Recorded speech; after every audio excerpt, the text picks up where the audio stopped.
Oh boy, summer vacation is soon coming to a close. And if you're like us, you've been thinking about that first day for the last week or so. You prepared activities, organized classrooms, laminated everything you can get your hands on, scrounged the internet for the best deal on dry erase markers.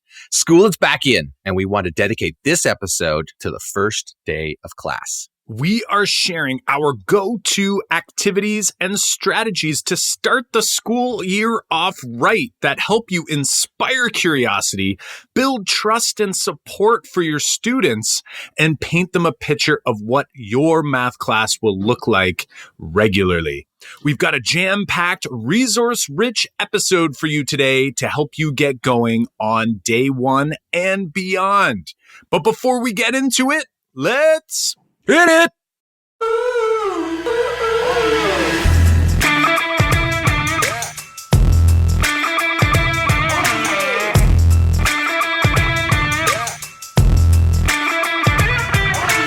Welcome to the Making Math Moments That Matter podcast. I'm Kyle Pierce. And I'm John Orr. We are two math teachers who together, with you, the community of educators worldwide who want to build and deliver math lessons that spark engagement, fuel learning, and ignite teacher action. John, I am super excited for this episode. It's just you and me, and we get to chat about the start of the school year. What do you think about that? Oh yeah, I'm pumped. I am pumped because the school year start day is for you and us and everybody out there. It's like we're on edge a little bit. We're a little bit nervous. You're a little bit excited. It's a great day. But before we get into those first day activities, we want to announce that the Making Math Moments That Matter podcast is excited to bring you another giveaway. This time with Whitebook, our source for Whitebook flip charts. That's right, you can easily post whiteboards anywhere in your room and easily bring them with you on the go too. Whitebook is offering you, the Math Moment Maker community, the chance to win one of 5 flip chart packs, plus a special 50% discount on flip chart packs for everyone who enters the giveaway.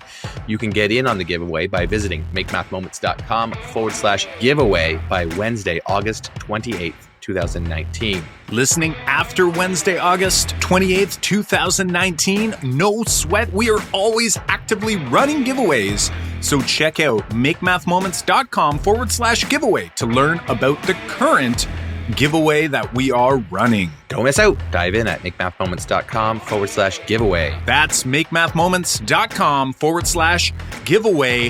One last thing we want to do before we dive in is say hello to L Shaw 917, who left us a fantastic 5-star review on iTunes. L Shaw says, philosophy on point. I accidentally started this podcast with episode 14, but I'm glad I did because I learned that we share the same philosophy on math education. I then went back to episode 1 and I'm excited to listen to the entire series. I have so many questions and comments, but we'll hold them until I'm finished listening. Thank you guys so much for creating this. I've been searching and wanting, or waiting, it says, for a math education series podcast that resonates with me and my hopes for a better, more curious math classroom. You've done it. Thank you so much to El Shaw for leaving this review on iTunes. These are so helpful for us to reach a larger audience. So do us a huge favor, and whatever podcast platform you're on, go ahead and rate the podcast as well as leave us a review so we can reach that wider audience and make more math moments that matter for students. Awesome stuff. All right, let's dive into our first day activities and talking about what we should be doing on the first day and what that first day could look like. Before we get into all of the things and the resource-rich stuff that we're going to share with you today, let's talk about what we used to do at the start of the school year. Kyle, what did you do to start off day one? Like, think back to old Kyle before he started to make those changes to inspire students on curiosity and, fuel student sense making and think about teacher moves. Kyle, what did you do on day one in the old school? Well, anyone who's listened to the podcast before knows that like I'm an open book when it comes to how I taught for a good chunk of my career. And, my first day would probably sound a lot like what I experienced, as well as probably what a lot of other people have probably experienced and maybe even are doing currently, and we're coming from secondary as well, from high school. So in the math or in the high school classroom, oftentimes that first day, like I could not imagine being a student on the first day of school in high school, where they go class to class. And in many cases, it's like maybe a small activity, but most of the time it's like first thing you get is that syllabus. It's like all of those pieces of the course and the content that you're going to be covering. Something, even says how many days is going to be committed to every piece of content, as well as how your assessment and evaluation weighting are going to be aligned. Like tests are going to be worth this and quizzes are going to be worth that and final exam and projects, all of those things. And then I would dive right into rules and procedures. Like I would actually get to like, here's how things are going to work in this class. You got to do it. It's almost like when you go to, I brought my kids to this place called Springs. It's like a trampoline place. And at the beginning, they get there and they sort of lay them out the rules of what they can and can't do because of safety and all of those things. But even at Springs, they managed to do it within like 2 minutes. But yet for me as a high school teacher, I would like stretch these rules and procedures, like hitting every single tiny detail of what may happen in the class, even if it might only happen like, I don't know, 2 months from now. It was like I made sure to cover it because I wanted to have all my bases covered. It made me feel comfortable. It made me feel confident.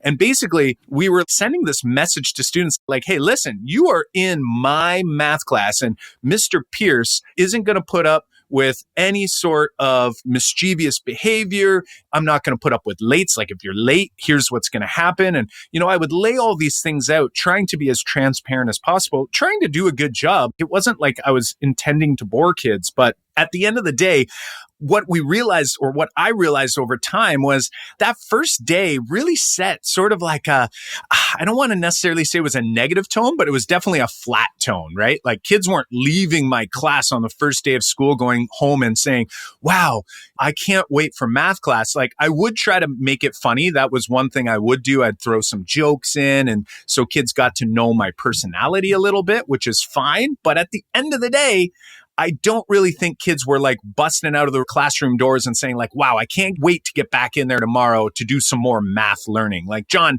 does any of that relate to what you were doing on the first day of school? For sure, in almost identical.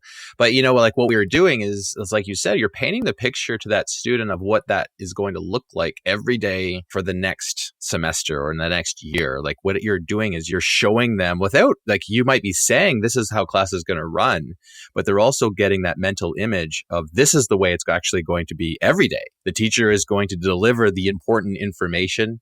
And we're going to listen and ask questions, take notes. And that's what you're doing on day one when you go through the syllabus, right? You're kind of giving that important information. You're throwing it out there. Hey, kids, what questions do you have right now? And then I can help you with that. And then it's like probably what I used to do, Kyle, adding to that is depending on the class, I'd get into work. And, that question kids are having is like, are we going to do any math today? After I delivered all those rules and procedures and like, when is it appropriate to go to the bathroom and when is it not? I would be like, okay, let's get into reviewing concepts from the last year. So it would be like, I would give a lesson. I'd be like, let's dive right in and do a lesson on grade 8 stuff or grade 9 stuff, depending on the year or the class I taught. I would want to get right to the content as quickly as possible. So we were painting a picture of what class would look like. And, I'm thinking I equate now, and we want to kind of move towards like what we do now and give you some of those resources, which is what this episode is all about. But sometimes we want to equate like what that looks like in the business world. There's a lot of new ideas coming out on when you get hired to a job for the first time, like your first day of work. And if you think about that first day of work in a business setting or in any kind of job, maybe not teaching, because, your first day of work of teaching, you're jumping into the classroom right away. But if you had a job that was not teaching beforehand, like think about what that first day of work looked like. Some companies, you come in and you're like waiting to talk to the boss or you meet your supervisor and it could be a while. They're going to go through the list of things that you can and can't do right off the bat. Or maybe you have a week of like orientation where you're in class, like a classroom setting, kind of doing the same type of thing. It could also be like you're worried about who you're going to eat lunch with. Like, think about how inclusive some of those first days might look like versus what some companies are doing now. Like, we read a book recently by Simon Sinek called Leaders Eat Last. And in that book, he describes that onboarding process. Like, if you're going to be a great leader in a work environment, do you want your employees coming in painting a picture of what that work environment is going to look like? Like, they're waiting for the boss and they're being told the rules and the procedures, that they're basically told all the how, like, how is it going to look that day? How are you going to do your job? And Simon Sinek talks about, like, let's switch that to why. Like, why are we here? Why are you going to be inspired to work at this place every day? And employees are welcomed. Like, lots of businesses have these whole first day setups planned out from start to end to show the employees and inspire them on why they're there and kind of win them over and give them a glimpse of, like, you've made the right decision. You've come to work here and you're going to be inspired. You're going to inspire other people. You're going to be working in collaborative environments. Like, it's your first day should be, wow, I'm so happy I made this decision to come work here. And we want that same thing to be with our students. Like, we want them to, not because they made a decision to be in class, because they probably didn't. They have to be there. But you want them walking out going, like, I viewed math class a certain way all the way up to this moment. And wow, like, I think this is actually going to be different. I think I'm in the right place. I'm not going to be like, oh man, here's another math class. Like, I don't want my students thinking that anymore. I want them to be like, I'm reborn. You know, I want them to think that all of their past math experiences up to this moment, you know, it shaped who they are and what they believe about math class. But at that moment, I want to help them see that math doesn't have to be exactly like it was before if they had a terrible experience. I want to build their trust. We want to inspire them with curiosity, and we want to paint them a picture for the first day of class. Like, that's kind of what we want to share here as our big idea in this episode, right, Kyle? Like, we want to do these three things: inspire curiosity on day one, build student trust and support them and tell them about support, and paint them a picture of what that first day should look like. Yeah, absolutely. I think you did a great job, John, talking about, like, starting with the why and then dealing with the what. And again, that's like a Simon Sinek statement. He also has another book called Start With Why. So again, like, diving into some of the same ideas from Leaders Eat Last, except the Leaders Eat Last book really goes into this idea of, like, how to be a true leader. And actually, I've taken that advice from Leaders Eat Last, where at every workshop that we run, and John, you know that I'm like a stickler for this. Like, I will not go into that line to take food until every single person in the place has grabbed their food. So sometimes I get, like, not the best pickings of the lunch, and that's just what leaders are supposed to do. And, you know, that's the way things are in the Navy. I think it was the Navy they had referenced, or Simon Sinek had referenced in that book, about how, you know, the lieutenants, the captains, you know, the leaders actually eat last. They make sure that all of their people are taken care of first, and then they take care of themselves. And that really is something that I'm trying to become more aware of. And that's, like, one place that I've at least started. So, like, starting with the why and then dealing with the what. The trouble that we have, I think, just it's a human nature thing where we just assume everyone believes what we believe, right? So it's really easy for us to come in on day one and just suddenly teach the what, tell the kids, like, what we're going to be doing. Because we all assume it's like, well, of course, you know why you're here. You're here to learn math. We're here because you need to do this or that or the next thing. But the difference is that every single teacher has different beliefs. Some are only slight, but some are very, very large and vast. When we think about the different beliefs that we can all have about what it means to learn mathematics, especially in school, like what we're actually doing here in order to get kids ready, supposedly, for that next step in their learning journey. So again, we really want students, we want to build their trust, because without trust, like, if we don't make that non-threatening classroom environment apparent to students and making sure that they all feel like this is an inclusive environment so that every student in that classroom feels like this is where they belong, then really nothing else we do is going to matter. So if we really focus on that first day, like those are probably the biggest ones for me is how do I make sure that students know that I am not just here because I have to be here. It's because I want to be here and I want them to be here. You know, John, you've mentioned it on the podcast a number of times, like even just things like loosening up on when students are absent, especially students who are constantly absent. We used to like come down on those students. We would be like, no, you know, on the first day, we set this procedure and we said, like, if you missed this, this would happen. Or if this happened, then that would happen. Well, for some students, that just doesn't work. And we can try our best to try to help bring them into that sort of mold or that idea of what we think will be helpful for them to be as effective or as successful as possible in our class. But we have to make sure that they feel like we want them to be there. So those are big ones for us. John, what are some things like on the first day that might help us with sort of moving away from just these like rules and procedures? Because that was something I would do, like literally list the rules and procedures. If you do this, then that will happen. If you do this, then this will happen. Like, what are some other things that we might consider doing, at least on the first day? And I guess a mindset about how do we build in the procedures? Because we obviously don't want class to just be sort of like willy-nilly. Students can do whatever they want and whenever they want. Like, we do need some procedures and rules in place. We'd like to call them norms. I feel like norms is a little bit more of a softer sound to those things. But like, when should those be coming out? Like, is that something we do right when we walk in the door or right before the first day ends? Or like, when do you try to build in these sort of norms throughout your classroom? Yeah. And I think there's a phrase too, Kyle, that some teachers have used, and I think I've used before too. It's that phrase, you're not supposed to smile till Christmas time. You'd always say that because you'd say, like, we got to make sure that we are hard on day one and that we set the boundaries and we set the limits and we're not wishy-washy because the kids will walk all over us. And, you know, there's some truth to some of that too, because we're not saying that we're not wishy-washy or we don't want to do is set some limits and set some boundaries, because we definitely do. But I think it's just how we do that is the difference that we used to do. Like, before, we just say day one, we're doing all this stuff and here's the procedures of what class will look like. But what we want to share here today is kind of like activities that we get into right off the bat. And to answer your question, Kyle, we get through, say, parts of the syllabus at different times, and it doesn't all have to be dealt with on day one. And we are big fans of jumping into activities right off the bat. That's what we want to share with you here today, because if you jump into the activities right off the bat, some of these things from your syllabus will come out on day one. Some will come out on day two. Some will come out the following week. Like, when you want to talk about who goes to the bathroom, well, you talk about that when someone asks to go to the bathroom. It doesn't have to be all laid out on day one. If you want to talk about what a test or a quiz or assessment is going to look like, you could talk about that when that comes up, like the actual formalities, you know, the actual techniques or mechanics around what it will actually look like and sound like on close to those days. It doesn't all have to be done on day one.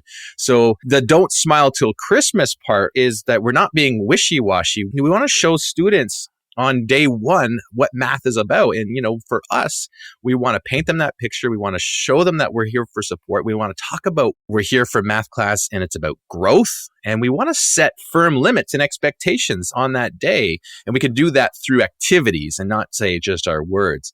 You know, and part of it is we want to set the bar high. We want them to rise to that level. And we want to show them that they can get there. So it's about changing their beliefs. It's about saying we're going to be supportive, and we can do all of that with action. We can do all of that through activities themselves. Yeah, great points there, John. I couldn't agree more that instead of taking all of those ideas, like, just imagine this.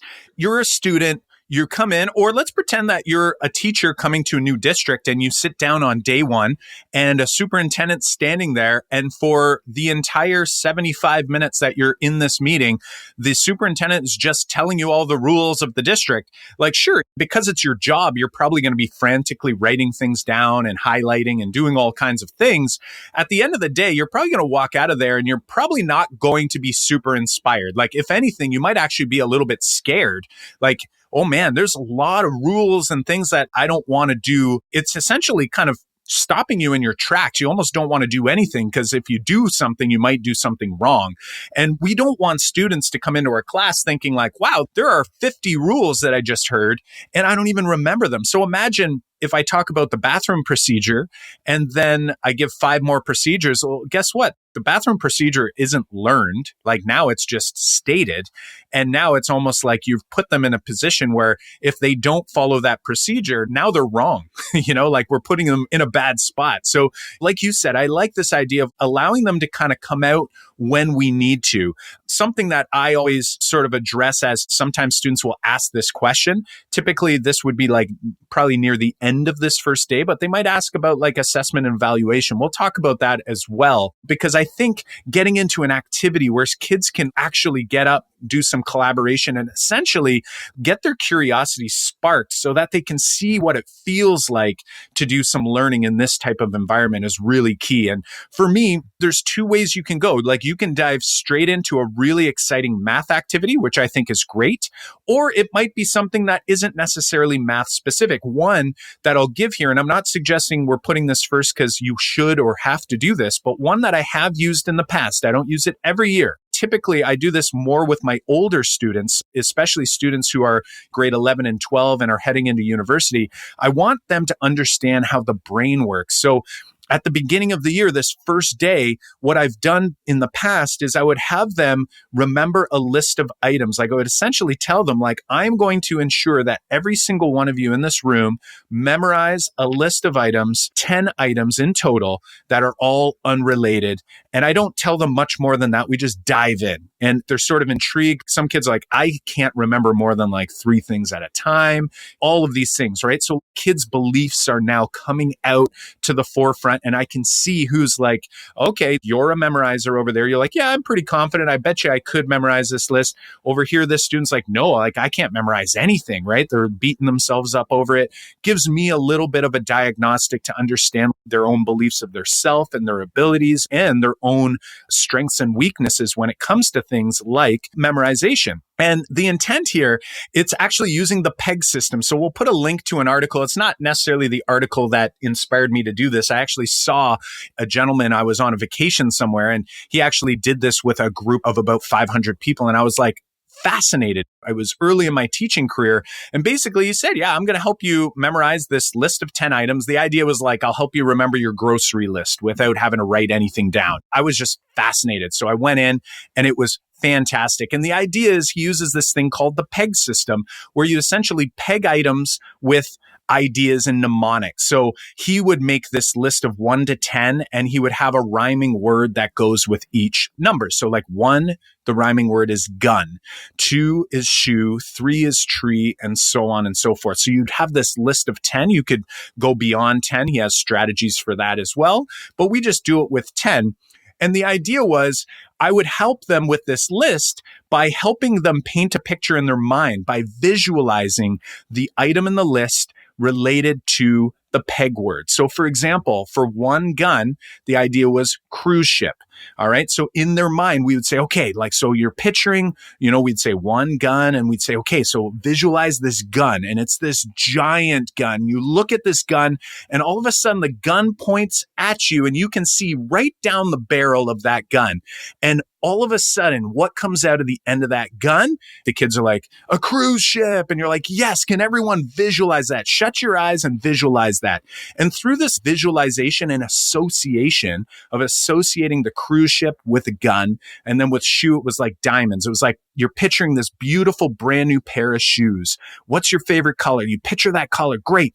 And you know what's right on the end of this shoe is diamonds, these huge group of diamonds. Can you picture it? So it was all about association. And at the end, every kid in the class, even those students who say, like, I can't memorize anything, they're saying, wow, I know this list of 10 items. Here's the consolidation. Here's like the fuel sense making part of this activity. I'm not trying to tell kids that math's going to be about memorization. What I'm telling them is that our brains, the way they work, is through association and connections. And we just connected completely unrelated things together through visualization. The beauty of math is you don't even have to do that because things in math are already connected. They're already associated, but only if we understand how it works. So that's where the conceptual understanding comes in. So we have this talk about memorization versus automaticity. The 1 through 10 list we just did, we memorized those and we made connections, like we made fake connections in order to help us remember them. Whereas in math class, we could do something that's more like automaticity, and we'll attach a cheat sheet to this episode. I have a memorization versus automaticity cheat sheet. That's great for helping especially parents understand like the difference between memorizing, say, math facts and automaticity, where I know my math facts, but I also know how they all interrelate and how I can modify and work within them. So for me, that activity is such a great way to not only get beliefs out on the table, like to see what kids believe about their own abilities, but then we also get to actually teach them a little bit about how the brain works and the beauty of how our brains are wired to learn mathematics, because those connections and associations are already sitting there on a platter for us.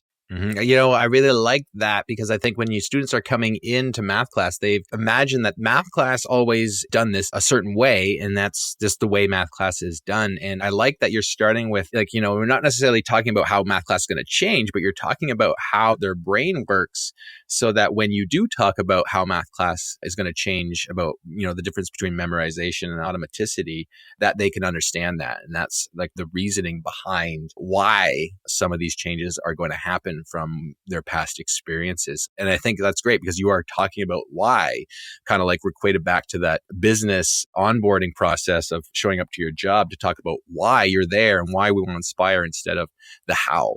So that's great. Similar to that I do to talk about why and some of our math beliefs. I've got 2 that I use on a regular basis. And one we've talked about here in the podcast before. Actually, when Dan Finkel was on, he talked about a simple game, the game of NIM. And if you've been in any of our live workshops, there's a lot of times that we start off that workshop with playing the game of NIM, which is a simple game. I'll explain it here, and I'll talk about how I've done it with my class. The game actually works like this. You have to imagine, or you can have sticks or any sort of objects. And we start with, say, 21 objects in a pile. And you take turns between 1 and 2 players. And you can take between 1 and 3 sticks out of the pile. So 1, 2, or 3. And when it's your turn, and then your opponent will also have that exact same choice. And the winner of the game is the person that takes the last stick or group of sticks from the pile. And so you take turns taking sticks from the pile, and whoever wins takes that last stick. So we've played this, say, in our live workshop, but with my students, I'll play that on day 1, and I'll put $5 down on the table on day 1. It'll say, like, you know what, let's play a game. I am actually the world champion at this game. And if anyone here beats me at this game, I will give them the $5. And so we play this game and take 1 or 2 or 3 sticks from the pile, and then I end up winning the game. And I keep my money. And why I win the money is because there is a winning strategy to this game. I'll let you think about the winning strategy. I'm not going to spoil it here for you yet. And so what I do at that point is I just played the game with one student, and now I ask them to go to their wall space. So around the room, I have vertical wall whiteboards set up around the room. I usually have about enough in the room for one whiteboard between 2 and 3 kids could be working at a board. And I have them play the game with the partner in a group of 3. And I have them experience that, but I give them the challenge of, I want you to think about the moves that I made to win the game. What are important moves? What are not important moves? When does it become important? I'm trying to encourage them to discover the winning strategy here. So, there's a little bit of curiosity, but we're kind of talking about or getting them to think about how we can fuel their sense making on that game. And so they go to the boards and they play this game. And then after 1 or 2 games they play, we talk about if does anyone have a winning strategy. And so after they play that game a few times, we summarize the winning strategy. Usually some students will bring out that 4 is an important number to hit, because if you hit 4, then there's not much that person can do to take the last stick. And so why we play that game is because, like you talked about, Kyle, that we have a discussion about the beliefs of why we're learning math class, because I share that game with my students the same way I've shared here on the podcast and also in our live workshop, that when I think about playing that game, there is, if that person, like the teacher at the front, like me, like no one could take $5 from me because I knew the winning strategy. I knew all the moves that the kids were going to make. It doesn't matter what moves they made. I was always going to win that game because I knew the winning strategy. And the student who was playing that game first trying to win my $5, didn't know the winning strategy, or I assumed they didn't know the winning strategy, and they were making moves blindly. They were kind of like, I'm not sure if I should take one stick out of the pile yet, or two sticks, or three sticks. I'm not sure because it's too far away from the end to see how that's going to play out. So they're kind of making blind moves early on. And I share with my students that that's kind of like how math class has been in the past, that there's the teacher who knows all the moves that the kids need to make in order to be successful. And the teacher knows all the moves that they need to make, like the teacher themselves, to help the students be successful. And the students kind of don't see that big picture. They don't see how things are all tied together. They don't see how that's going to play out. So the students are kind of blindly following the rules or blindly following the procedures in math class, hoping that there's a good outcome in the end, just kind of like the game. And if you know the winning strategy, you can win the game. So we talk about knowing the why behind stuff instead of just following procedures blindly. And that helps our students kind of see that why, just kind of like you're helping your students see that why, Kyle. I love this opportunity. Like, not only you'd mentioned like curiosity and getting them to fueling their sense making, but throughout that being super explicit about our beliefs of how we're going to learn math class. Like, we aren't just going to tell you answers. Like, it would have been so easy. Like, some people think and they say, well, I don't have enough time to do some of these things. Like, that's why I give kids this note and I just tell them everything. And the reality is that nobody cares when they're told. Like, if we just showed them the game and then we didn't give them any time to play or to think about it and actually investigate it or inquire, they don't care about the rule. Like, we could tell them the rule, and just like we could tell you the rule on the podcast right now, it's actually, we could do it in one sentence. Like, it's very, very, I don't want to say it's simple because there's some complexity in order to discover it, but then it's super simple once you understand it. And that's just the whole point, is that we don't want to actually tell kids about it because they're not going to be interested. Like, the curiosity is then dead. And even in our live workshop, as well as our online workshop, our workshop that we'll be relaunching here this coming September, in that workshop, we could just tell people the answer. And sometimes people want you to, right? Like, you get people saying like, okay, come on, like, just tell me. But that takes away all of the enjoyment. Like, the purpose of doing it is now gone. It wouldn't be interesting at all. So I find that really interesting. So that's a great one, starting off with some sort of game that helps with the mathematical thinking. How about the next one here, John? You've got another one that's a really good way to, we talked about kind of like diagnostics. Like, for me, I was like about memory and what kids believe they're capable of in terms of their thinking and how their brains work. You had game of NIM, which also gives you a little bit of, it helps you see which kids are like willing to investigate and which ones sort of give up pretty quickly, which many times in math class, like, a lot of students tend to have that sort of the give upness, like they don't have that grit that we're looking for. And that's something for us to consider.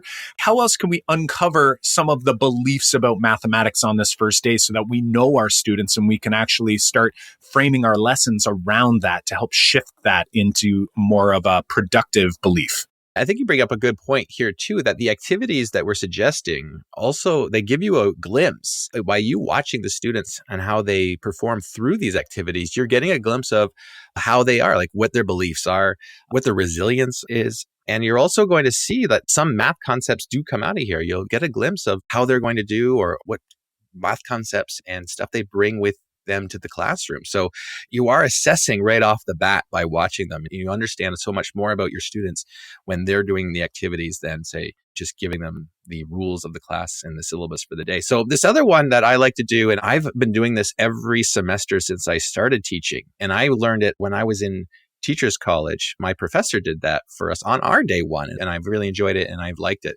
So this one is, it's a very simple idea. You can do it on a piece of paper, or I usually have them do it on the inside of a name tent so that I can read them later. And then I like to hand them back later at the end of the year, like the last day of the year. So it's simple. You just have them complete the phrase, math is like. So I write math is like on the board and I write ... And then I say, you complete this phrase, but it's best done with a word like math is like, and then say one thing like math is like, and then you have to write one sentence after that. So the example I usually give to my students is, math is like a roller coaster. Sometimes there's ups, sometimes there's downs. Sometimes it makes you feel sick, but you'll make it back to the gate, usually. So I give that to my students as an example, and then they come up with their own. And I say, it can be positive, it can be negative. I want you to say what you feel math is like. I give them some time to think about them. And a tip is like, write down what you think first and then figure out the sentence after. So here's a couple that my students have written over the years. Math is like tying your shoes. For the first time, it's hard, but you'll get it soon.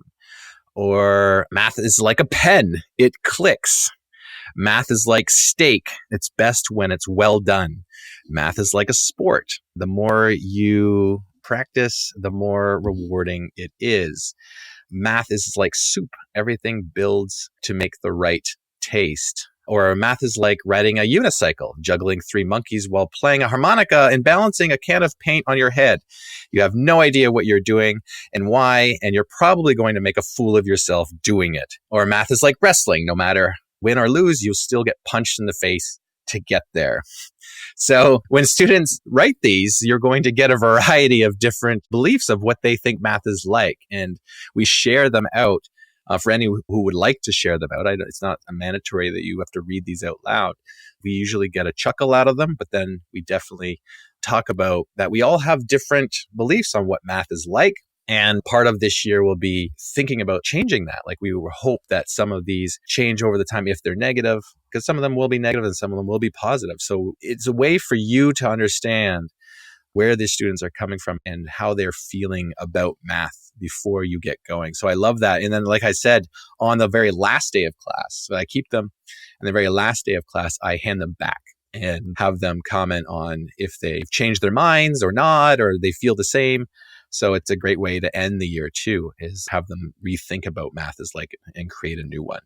So that's one that I've been doing every year, every semester since I've started teaching. And I think it's a great one to include on your very first day. It doesn't take very long either, but it does set the stage for you to talk about beliefs. That's fantastic. I love to like even being able to take one or two or, maybe a handful of them, assuming the students are comfortable with it, and being able to kind of build off of some of them. Like one that caught my ear right away was the one around tying shoes. You had mentioned, it's hard at first and then, it's something along the lines of, it sort of just becomes automatic over time. And I use tying shoes as a great example for kids to understand too, that in math, we want to build that fluency where we can kind of do things without having to really like think about them. But the one thing that we don't ever want to lose is the how we got there. And that's an example I use because I am one of those kids. I'm no longer a kid. I might think like a kid, but when I tie my shoes, and you might be like me, like I memorized how to tie my shoelaces. Like I didn't understand anything. I was in Cub Scouts and all those things, but I was never one who was really good with visualizing like knots and things like that. And I tie my shoes. If I lose like a spot or like one little thing goes array, like I have to go to the beginning and start over. And we don't want that to be math for the kids in your class. Like we don't want them to be like, oh, geez, I got to go back to step 1 and follow this list of steps where there's like no ability for them to be flexible within there. So, I feel like those responses kids give are a great way to kind of continue that discussion in the classroom to kind of like, it's not like in day 1, you're going to be able to shift kids' beliefs. Like this is going to be something that's going to take you all year to help kids shift their beliefs through the actions and through what we do in our classroom. But one thing that we can do is we can take what they're saying and we can agree, like show that we hear them, and then also try to kind of be really explicit about our own beliefs as the teacher. Like I want kids to know what I believe math to be, and they probably aren't going to care about it too much if I just sit there and tell them and do a big soliloquy about it. If I relate my beliefs to what they're telling me their beliefs are, then they get to know me a little bit better and they start to see like, wow, this particular math teacher believes this, this, and that. And maybe that resonates with them. Maybe it doesn't, but at least they know me and like we're building that trust. So I really like that. And then right after that activity, or something like it, where you're bringing beliefs to the table and you're trying to learn more about your students and you're letting them learn more about you. It sounds like for you and I, John, like this is something you and I are very consistent with, is getting into a task. And like, we're not handing out the syllabus, and we know you probably have to hand out a syllabus at some point in that first week. But that first day, like we want to get into a math activity. And we're not doing like, okay, friends, we're going to review fractions or we're going to review something from the previous year. We're going to get into a problem solving task. And for us, nothing better than picking something like a 3-act math task or like something from Joel Bowler's Week of Inspirational Math. Like there's tons of great stuff out there. We're not going to tell you what task to do, but I know for me personally, some tasks I've used, I typically switch them up year to year, kind of whichever task is kind of like, I'm curious about and I'm excited to try.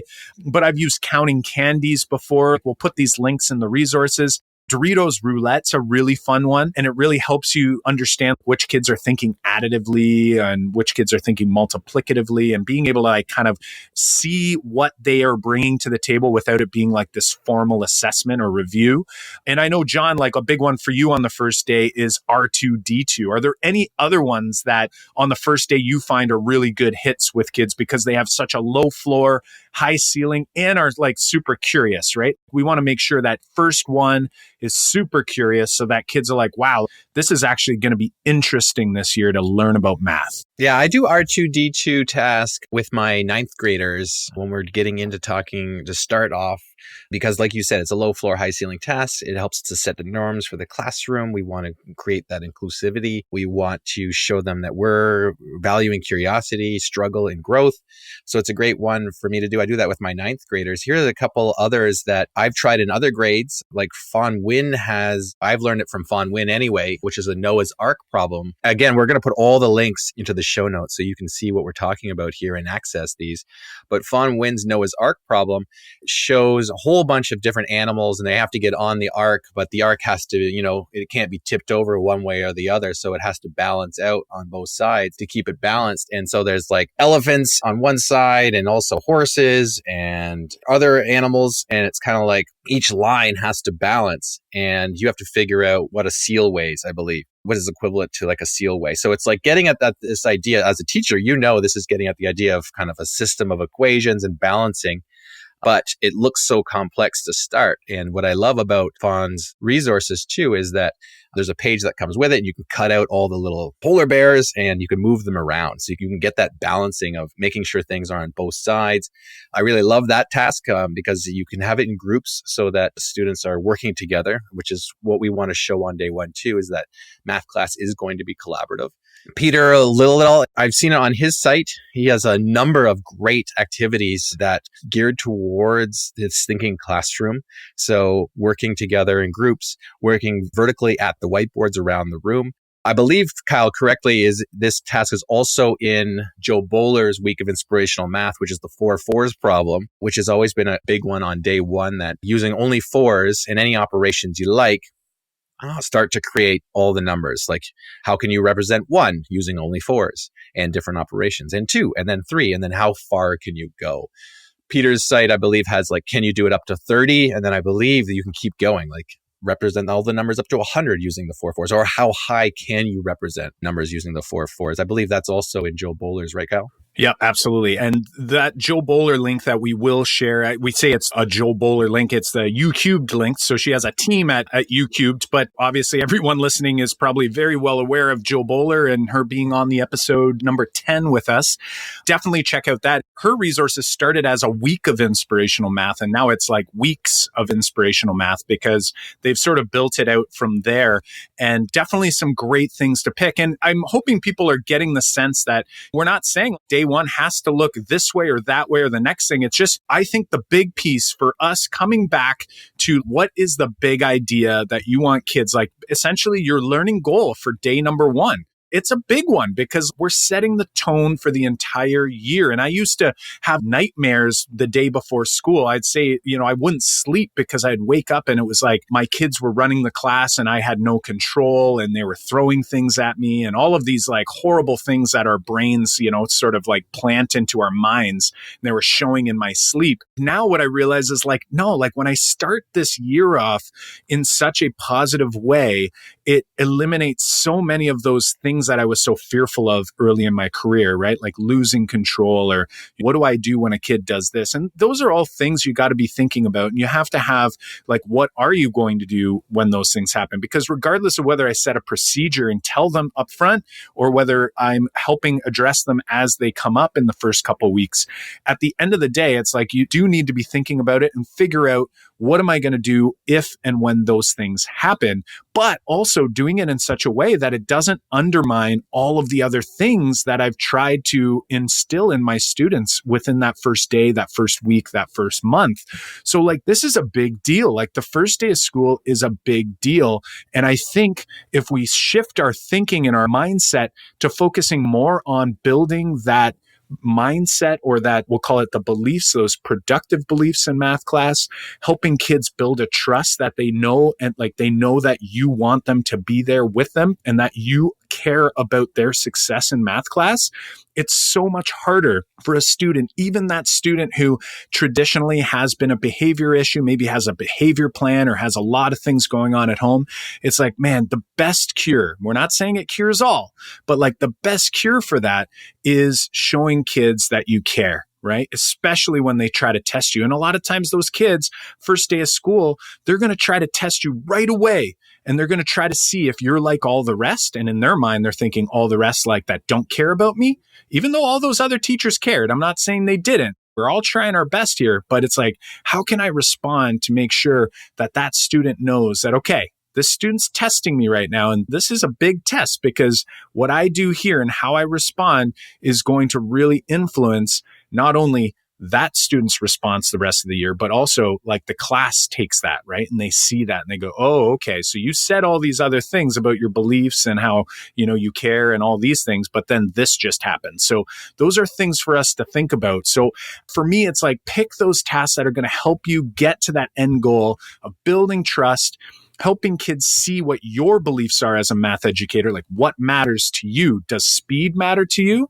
Does memorizing steps and one way to get there matter to you? Like if those things matter to you, then right away, you're telling certain kids that, yeah, this is probably not going to be a great place for you. But if it's like, man, we learn from failure here, there's multiple strategies to get there, that all strategies are valid strategies, and that I'm going to help try to push your strategies to the next place in your own individual learning journey, not where the class is as a whole. Like those are really, really important things for us to pull out. And the best way for us to do that is learning about kids and then also engaging in some problem solving, sparking that curiosity right away. Mm-hmm. When we talk about creating this culture of like, you are as a teacher is showing what you believe, like we just talked about that. But what else are we doing to structure our classroom to help students understand that collaborative environments are going to be used on a regular basis? Or how are our students going to be shown that they need to value each other's opinions in discussions? And Kyle, what are you doing to help do that? Like, what are you doing in your classroom, or what can we be doing in our classroom to show kids that we're going to be working with each other and setting up that collaborative environment? Because we know that students, if they feel comfortable in the room with each other, not only just a teacher, right? Like they have to feel comfortable with each other so that they can flourish, because there's no way that that student can flourish and share their thinking if they do not know the person sitting beside them or feel comfortable with that person sitting beside them. So Cal, what do you think is a good strategy and technique to help facilitate that? Yeah, I'm so glad I was all ready to wrap up there, John. And I'm so happy that you brought this up, because I completely forgot to mention it. But this is something that we don't want to wait too long in the school year before we start getting kids working collaboratively. So when we do get into a problem solving situation that first day, helping kids to get up and out of their comfort zone, because what better time than on the first day of school where like no kids are super comfortable unless, by chance their best friend or a good group, like their inner group of friends that they hang out with after school or on the weekends, that might happen where they're in your class. But in many cases, it doesn't happen that way. And they come to class, they're sitting down next to some random people and it's like, okay. And then throughout that class, they start to build a little bit of comfort. And then the longer that they just come to class and sit next to those people, it's like they get into that comfort zone where now it's like, oh, I don't want to ever be in a position where I'm not next to the people I'm normally next to. Whether you use a seating plan or not, or whatever you choose to do in that regard, that builds a bit of a comfort zone where students might not be as open to collaborating with different people in the class. So we're big on doing the visible random grouping. This is something that Peter Lildehall has some research pieces and white papers on. We'll add some links to the show notes about that. For me, I did it pretty basic. Like the key is like when kids came into class, how do we help them know that I haven't preset the groups? And I want to be clear here because there's certain scenarios where grouping by where students are, I don't even want to say ability because it's not about ability. It's about where they are in their mathematical journey. For small group instruction, absolutely. If you're going to be sitting with a group of students, it's a great idea to get a couple kids that are in a similar place. That also means if I'm doing small group instruction, that I'm not just working with students who are struggling the same group all the time, that I'm actually giving some of that attention to all students in the class. And I can do that to help move those students forward. But when we're problem solving, this means we haven't pre-taught all the rules, steps, and procedures, which means a student who typically is pretty strong in your class and a student who's not as strong, they're on the same playing field when they get access to these tasks. And if you're following the curiosity path, something that we've highlighted a number of times in the first few episodes, as well as our episode, I think it was number 20, I think it might have been 19, episode 19, where we talk about our 4 strategies for helping students start problems and stick with them. Like the curiosity path has elements in it that ensures that you can't have a student who's more, we'll call it like a higher achiever in your class, go ahead and solve the whole problem. Like they're going to have to actually work through this together. So get them into random groups. And one way, like I did pretty low hanging fruit, I just took a deck of cards and if I wanted groups of 3, I had my 3 2s, my 3 3s, my 3 4s, my 3 aces, and so on. And I would have them in a pile. Kids would come into class. They'd pick a random card out of my hand. So they knew they were the one picking. It wasn't me picking. And that's where they would go. And that's where they would hang out for the day. So now it's forcing them to kind of build and do a little bit of icebreakers the first week of school with different groups and different kids in the class so they could collaborate on problems together.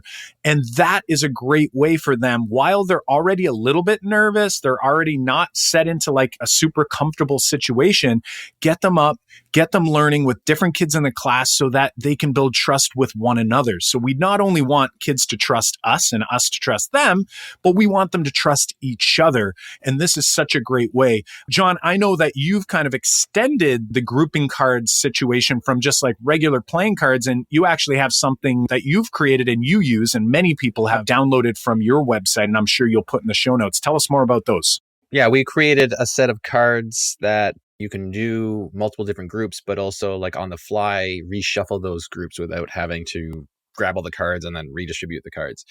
That was kind of the primary reason that we built this kind of deck of cards, because we were primarily just using playing cards to regroup students or group students. But these have kind of 3 to 4 different ways that you can group students. There are small little cards that you can print out and laminate and distribute around the room. So you can get those at, we'll put my website, or we'll definitely put a link down below how you can get a copy of those cards. So I like all of the resources we've been sharing here today.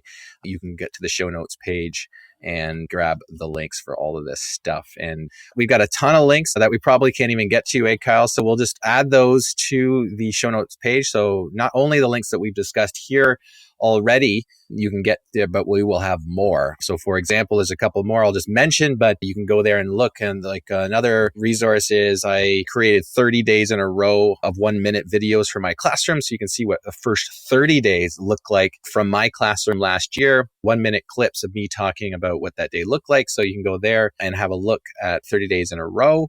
We're going to put a link to the Marble Slides Challenge from Sean Sweeney, which is super awesome challenges for graphing run through Desmo. So Sean Sweeney's put together Marble Slides challenges. I use this on day 1 to give out to my students, and it's ongoing all year as a set of challenges.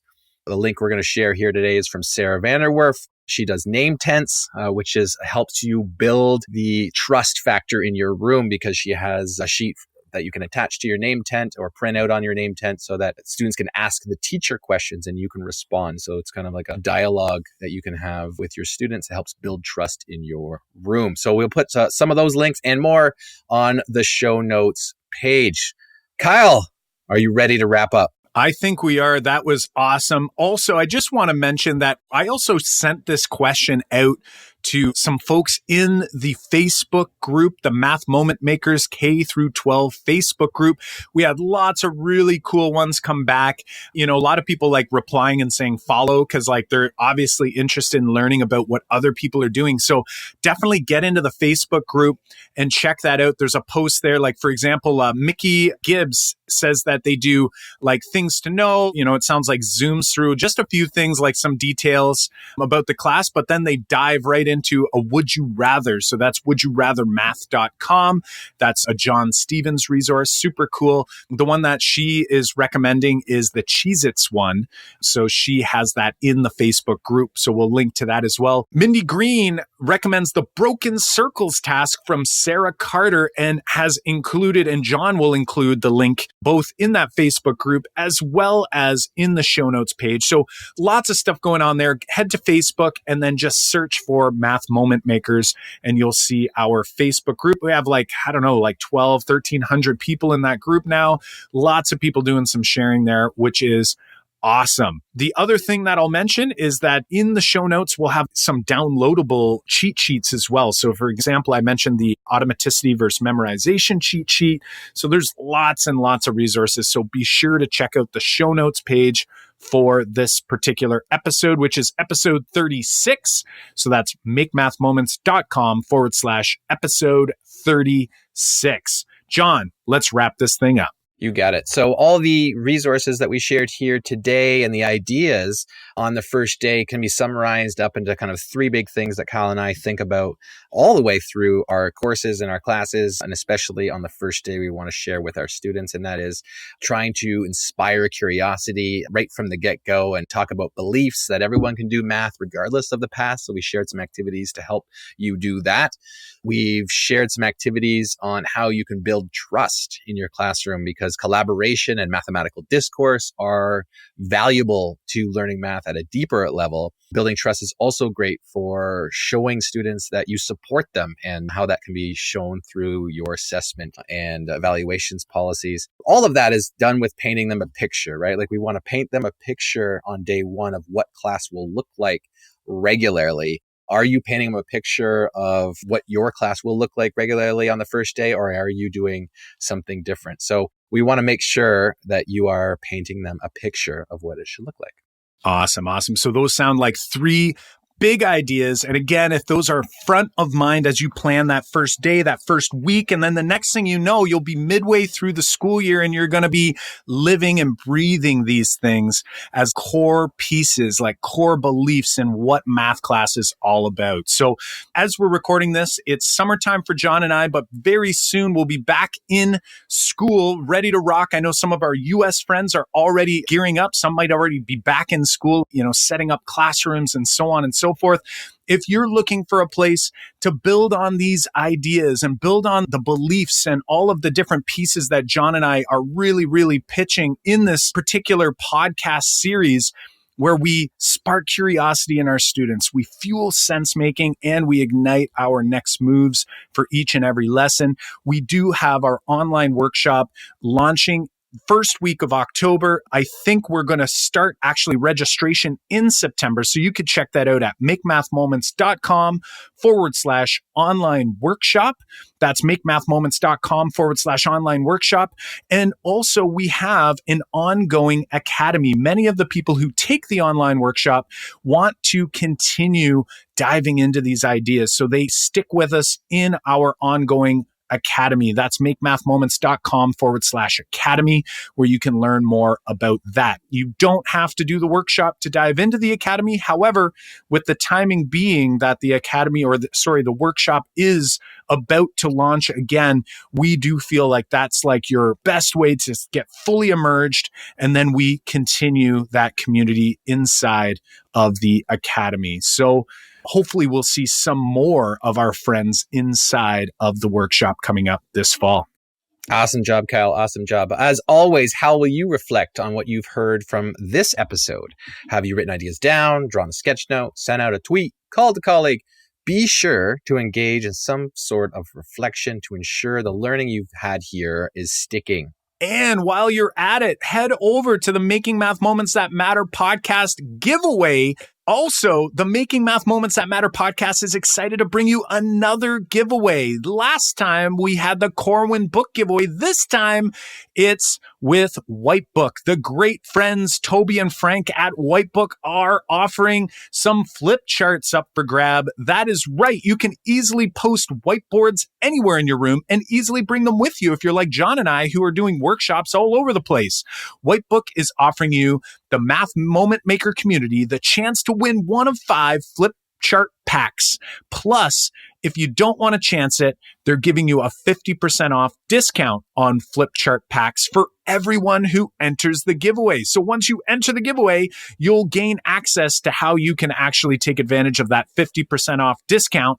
You can get in on this giveaway and take advantage of the discount if you so choose by visiting makemathmoments.com/giveaway by Wednesday, August 28th, 2019. If you're listening after Wednesday, August 28th, 2019, don't worry about it. We are always actively running giveaways. So check out makemathmoments.com/giveaway to learn about the current giveaway we have running. Don't miss out. Dive in at makemathmoments.com/giveaway.